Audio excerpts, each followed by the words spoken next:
صحرائے عرب کی چلچلاتی اور سخت دھوپ میں ایک شخص سر پہ چادر ڈالے مدینہ منورہ کی طرف جا رہا تھا کہ اچانک اس کی نظر ایک غلام پہ پڑی جو اپنے گدھے پہ سوار مدینہ کی طرف جا رہا تھا۔ اس شخص نے اس غلام کو کہا کہ مجھے اپنے ساتھ گدھے پر پیچھے بٹھا لو، سخت دھوپ ہے تو میں نے بھی مدینہ شریف کی طرف جانا ہے تو میرے لیے آسانی ہو جائے گی۔ جب اس غلام نے اس شخص کو دیکھا تو وہ حیران رہ گیا اور فوراً گدھے سے اترا اور کہا، حضور آپ گدھے پہ سوار ہو جائیے، میں آپ کے ساتھ پیدل چلتا ہوں۔ اس شخص نے کہا کہ نہیں، گدھا تمہارا ہے، تم گدھے پہ سوار ہو جاؤ، میں تمہارے ساتھ تمہارے پیچھے بیٹھوں گا۔ یہی ہوا کہ وہ شخص اس غلام کے ساتھ اس کے گدھے میں پیچھے کی طرف بیٹھ گیا۔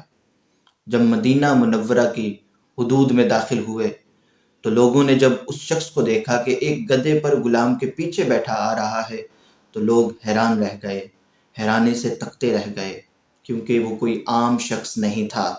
وہ ہستی تھی کہ جس نے کیسر و کسریٰ کے غرور کو خاک میں ملا دیا تھا۔ وہ ایسا شخص تھا کہ جس کے دور حکومت میں ہزاروں کی تعداد مساجد تعمیر ہوئی اور ہزاروں شہر فتح ہوئے۔ جی ہاں، وہ تھے خلیفہ دوم امیر المؤمنین حضرت عمر بن خطاب رضی اللہ تعالی عنہ۔ آپ کی کنیت ابو حفص ہے اور لقب فاروق اعظم ہے۔ آپ عام الفیل کے 13 سال بعد پیدا ہوئے۔ ایک روایت کے مطابق 39 مردوں کے بعد رحمت عالم صلی اللہ علیہ وآلہ وسلم کی دعا کی برکت سے آپ 40ویں مسلمان تھے، اور حضرت عمر بن خطاب رضی اللہ تعالیٰ عنہ کے اسلام قبول کرنے سے مسلمانوں کے اندر ایک خوشی کی لہر دوڑ گئی۔ سارے مسلمان خوش ہو گئے کہ آج عمر بن خطاب نے اسلام قبول کر لیا ہے۔ یہاں تک کہ کفار و مشرکین وہ غمگین ہو گئے اور یہ کہنے پر مجبور ہو گئے کہ آج ہماری طاقت آدھی ہو گئی ہے۔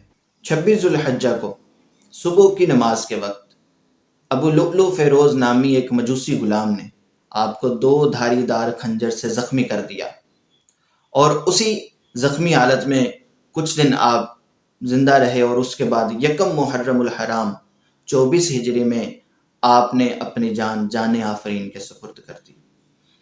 اور روزہ رسول صلی اللہ علیہ وآلہ وسلم میں خلیفہ اول حضرت سیدنا صدیق اکبر رضی اللہ تعالی عنہ کے پہلو میں آپ دفن ہوئے۔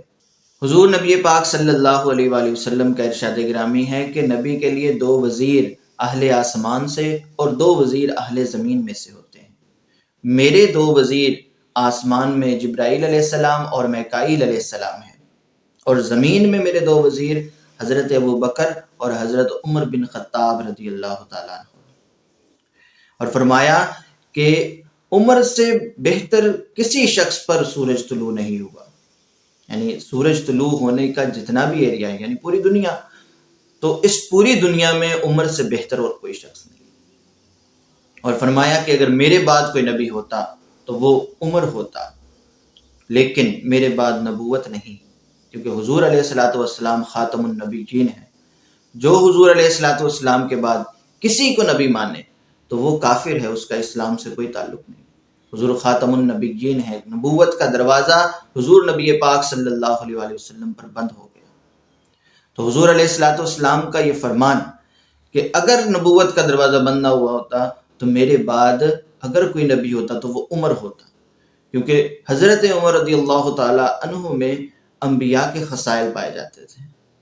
حضور علیہ الصلوۃ والسلام نے ایک مرتبہ دیکھا کہ حضرت ابو بکر اور حضرت عمر رضی اللہ تعالیٰ عنہما تشریف لا رہے ہیں، تو ان کو دیکھتے ہوئے فرمایا کہ یہ دونوں میرے آنکھ اور کان کی طرح ہیں، کہ جس طرح میری آنکھوں اور میرے کانوں سے مجھے نفع ملتا ہے، اسی طرح مجھے ان دونوں سے نفع ملتا ہے۔ اس کے علاوہ حضرت عمر بن خطاب رضی اللہ تعالیٰ عنہ کے بہت سارے فضائل کتب احادیث میں منقول ہیں۔ دعا ہے کہ اللہ رب العزت ہمیں ان عظیم شخصیات کے نقش قدم پر چلنے اور ان سے برکات حاصل کرنے کی توفیق عطا فرمائے۔ آمین بجاہ النبی الامین صلی اللہ تعالی علیہ وآلہ وسلم۔